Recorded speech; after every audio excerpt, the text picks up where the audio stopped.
নতুন বছর 2025 সালকে উৎসব আনন্দে মেতে স্বাগত জানালো গোটা বিশ্ব। তবে দক্ষিণ কোরিয়ার কোথাও হয়নি খ্রিস্টীয় নতুন বছরের উদযাপন।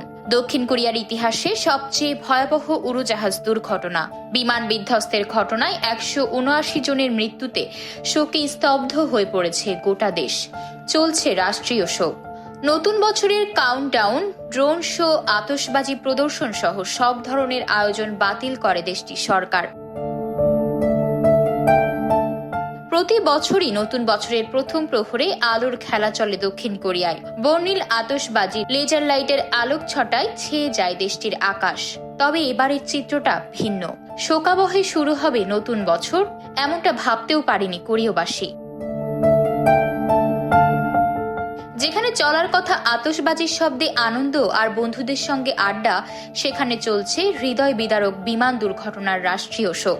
প্রাণঘাতী জেজু বিমান দুর্ঘটনার পর দক্ষিণ কোরিয়া জুড়ে নববর্ষের অনুষ্ঠান বাতিল করেছে দেশটির প্রশাসন। দক্ষিণ জেওলা প্রদেশের মুয়ান আন্তর্জাতিক বিমানবন্দরে মর্মান্তিক দুর্ঘটনার পর থেকে আগামী 4 জানুয়ারি পর্যন্ত জাতীয় শোক ঘোষণা করেছে সরকার। বাতিল করা হয়েছে রাত 12টায় শিডিউলের red road countdown event 2025, sky park sunrise festival, সিও ডায়মন্ড শহরে শিনচান কাউন্টডাউন কনসার্ট ও আনশানে উইশ সানরাইজ ইভেন্ট। দেশটির বিভিন্ন স্থানের বেশ কয়েকটি সূর্যোদয়কে ঘিরে নানা আয়োজনও বাতিল করা হয়েছে।